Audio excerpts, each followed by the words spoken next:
അങ്ങനെ ഇന്ന് second day in Atlantic സിറ്റിയാണ്. രാവിലെ തന്നെ നല്ല ഉറക്കമൊക്കെ കഴിഞ്ഞ് എണീറ്റു. അവൾ നല്ല ഉഷാറിലാണ്. അപ്പോൾ ആദ്യം തന്നെ അവളുടെ ഫുഡ് കൊടുക്കാമെന്ന് വെച്ചു. ഇതാണ് കേട്ടോ ട്രാവൽ ചെയ്യുന്ന സമയത്ത് നമ്മൾ അവൾക്ക് കൊടുക്കുന്നത്. അതിനുശേഷം പോയി റെഡിയായി, അവളെയും റെഡിയാക്കി. ഇനി നമ്മൾ പുറത്തേക്ക് ഇറങ്ങുകയാണ്. ആദ്യം ഫുഡ് കഴിക്കണം. ആക്ച്വലി ഉച്ച കഴിഞ്ഞ് നന്നായിട്ട് വെയിലൊക്കെ ഒന്ന് താന്നിട്ടാണ് നമ്മൾ പുറത്തേക്ക് ഇറങ്ങുന്നത്. കാരണം രാവിലെ നല്ല ചൂടാണ് കേട്ടോ.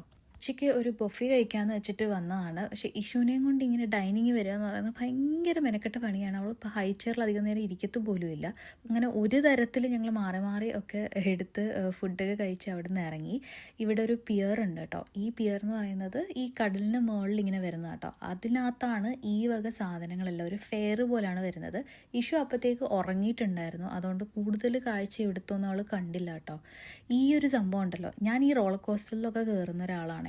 പക്ഷേ ഈ ഒരു സാധനത്തിൽ എന്തായാലും ഞാൻ കയറില്ല കേട്ടോ. എൻ്റെ പൊന്നെ, അവിടെ നിന്ന് കണ്ടിട്ട് തന്നെ എൻ്റെ ജീവൻ പോയി. എന്തുമാത്രം ഉയരത്തിലാണെന്നറിയാം, വീഡിയോയിൽ എന്തുമാത്രം കാണാൻ പറ്റുമെന്ന് അറിയത്തില്ല കേട്ടോ. ഈ ഒരു സ്ഥലം ഭയങ്കര രസമാണ് നൈറ്റ് കാണാൻ, നിറച്ച് ലൈറ്റ്സും കാര്യങ്ങളുമായിട്ട്. ബീച്ചിൻ്റെ മുകളിലൂടെയാണ് ഇത് പണിതിരിക്കുന്നത്. അപ്പോൾ കുറച്ച് നേരം നമ്മളവിടെ ടൈം സ്പെൻഡ് ചെയ്തു. നല്ല കാറ്റായിരുന്നു.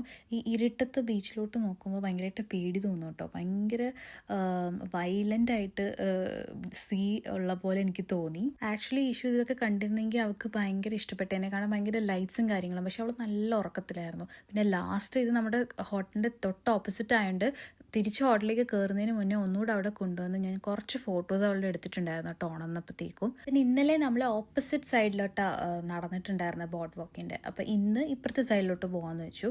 ഇവിടെയും നിറച്ച് വൈബ്. പക്ഷേ അവിടുത്തെ അത്രയും കടകളില്ല ഇവിടെ. ഇവിടെ കൂടുതലും റെസ്റ്റോറൻറ്റും കസീനോസും ഹോട്ടലൊക്കെയാണ് കേട്ടോ. ഇവിടെ രാത്രി 11 മണിക്ക് ശേഷമാണ് കേട്ടോ മൊത്തം ഈ ഒരു വൈബ് ഓണാവുന്നത്. പക്ഷെ നമ്മളിപ്പോൾ കുഞ്ഞുള്ളതുകൊണ്ട് നേരത്തെ ഹോട്ടലിൽ പോകും. പണ്ടൊക്കെ ആയിരുന്നെങ്കിൽ അടിച്ചു പൊളിച്ച് കുറച്ച് നേരമൊക്കെ കഴിഞ്ഞിട്ട് പോവുള്ളായിരുന്നു.